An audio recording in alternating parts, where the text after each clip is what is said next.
Hey guys, this is Monica Singh and welcome back to our channel. जैसे कि आप जानते हैं कि आपको lesson plan and assignment files provide लगातार जारी कराई जा रही हैं, जितनी भी अरेंज हो पा रही हैं। तो आज आपका है कंप्यूटर का लेसन प्लान, जो कि 5 अपलोड किए जा चुके हैं। 6 लेसन प्लान है ये आपका और हिंदी लैंग्वेज में है। ठीक है, पीडीएफ आपको इसका टेलीग्राम से मिल जाएगा। पहले वाले भी पीडीएफ अपलोड कर दिए गए हैं और कोई भी क्वेरी हो तो आप पूछ सकते हो कमेंट बॉक्स में। साथ ही डिस्कशन ग्रुप है टेलीग्राम चैनल पर, मेन चैनल के अलावा, तो वहाँ भी आप डिस्कस कर सकते हो। ओके, तो देखिए आपका इंट्रो आ जाता है सबसे पहले, जिसमें lesson number, class section, school date, subject and सब सब्जेक्ट आता है। प्रकरण मतलब टॉपिक है हमारा पर्सनल कंप्यूटर के भाग एवं कार्य। पर्सनल कंप्यूटर के बारे में हम यहाँ आज बात करेंगे। इसके बाद सामान्य उद्देश्य आपके विषय पर आधारित होते हैं और जितने भी आप लेसन प्लान बनाएंगे कंप्यूटर में, उनमें आप इन्हें सेम रख सकते हैं। लेकिन जो विशिष्ट उद्देश्य हैं वो टॉपिक बदलते ही, प्रकरण बदलने के साथ ही बदल जाते हैं। इसके बाद में आपके आते हैं सहायक सामग्री। जो भी चीज़ें आप पढ़ाते वक्त यूज़ कर रहे हैं वो सहायक सामग्री में आएगा। और प्रीवियस नॉलेज में हम मानकर चलते हैं बच्चे को कंप्यूटर का सामान्य ज्ञान है, जिसके आधार पर हम प्रस्तावना प्रश्न करेंगे और अपनी प्रेजेंटेशन शुरू करेंगे। इन कॉलम्स को आप अच्छे से जानते हैं। यहाँ हम अपना टीचिंग पॉइंट बताते हैं, मतलब जो जो पॉइंट्स आप इस टॉपिक के अंदर पढ़ाने वाले हैं उसका उद्देश्य क्या है। यहाँ आपकी एक्टिविटी, यहाँ बच्चों की एक्टिविटी, यहाँ विधि, पिक्चर या ब्लैक बोर्ड वर्क शो करना है और यहाँ लास्ट में मूल्यांकन प्रश्न पूछने हैं।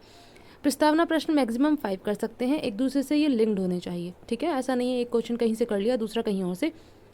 एक दूसरे से लिंक्ड होते हुए इस तरीके से आए कि लास्ट वाला क्वेश्चन आपका आपके टॉपिक पर आपको कनेक्ट कर दे, जिसकी मदद से आप उद्देश्य कथन कहेंगे कि आज आप क्या पढ़ाने वाले हैं। ठीक है, तो देखिए पर्सनल कंप्यूटर आप पढ़ाने वाले हैं तो विकासात्मक प्रश्न किए आप उससे संबंधित टॉपिक पर लाने के लिए।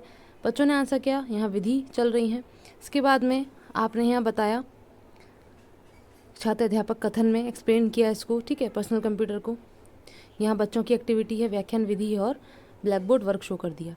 इसके बाद में यहाँ आपने मूल्यांकन प्रश्न बताया है। ठीक, फिर लैपटॉप के बारे में आप बता रहे हैं, जिसके लिए आपने विकासात्मक प्रश्न किए, बच्चों ने आंसर किया, प्रश्नोत्तर विधि है और छात्र अध्यापक कथन में आपने लैपटॉप के बारे में समझा दिया। ठीक है, ये बच्चों की एक्टिविटी हो गई और ये विधि हो गई। नेक्स्ट आपका यहाँ तक एक्सप्लेनेशन पूरी होती है, जहाँ पे आपने ब्लैक बोर्ड वर्क शो कर दिया। इसके बाद विकासात्मक प्रश्न कर रहे हैं हम नए टॉपिक के लिए, मतलब नए टीचिंग पॉइंट के लिए, शिक्षण बिंदु के लिए, जो है पाम टॉम। ठीक है, इसके लिए विकासात्मक प्रश्न किया, बच्चों ने आंसर किया, विधि आप बता रहे हैं और पाम टॉप का आपने पिक्चर बता दिया, एक्सप्लेनेशन दे दी उसकी। ठीक है, बच्चों की एक्टिविटी और ये ब्लैक बोर्ड वर्क शो कर दिया। इसके बाद में नेक्स्ट टॉपिक के लिए आपने विकासात्मक प्रश्न पूछे हैं और नेक्स्ट टॉपिक टीचिंग पॉइंट आपका है पर्सनल कंप्यूटर के प्रयोग। आप प्रयोग के बारे में यहाँ बताना चाह रहे हैं, तो आपने यहाँ प्रश्न किए, बच्चों ने आंसर किया, प्रश्नोत्तर विधि है और ये आपने एक्सप्लेन कर दिया पर्सनल कंप्यूटर को। अब ये जो शिक्षण बिंदु है, ये 2 जगह आप लिख सकते हैं। आप जानते हो, बता चुकी हूँ पहले भी, कि छात्र अध्यापक कथन के सामने तो लिखा ही हुआ है, लेकिन इनसे संबंधित जो विकासात्मक प्रश्न है वो तो हम पहले करते हैं, तो हम विकासात्मक प्रश्न के सामने भी ये पॉइंट डाल सकते हो। ठीक है, ब्लैक बोर्ड वर्क हो गया और लास्ट में आपका आ जाता है गृह कार्य।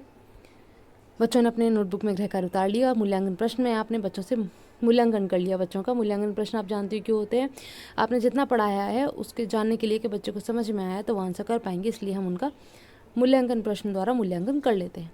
ठीक है, आई होप आपको ये हेल्प करेगा और कोई भी क्वेरी होती है आप बता सकते हो। हेल्पफुल है तो शेयर कीजिए, लाइक कीजिए एंड फीडबैक दीजिए। ओके, नेक्स्ट वीडियो में मिलते हैं। Thanks for watching.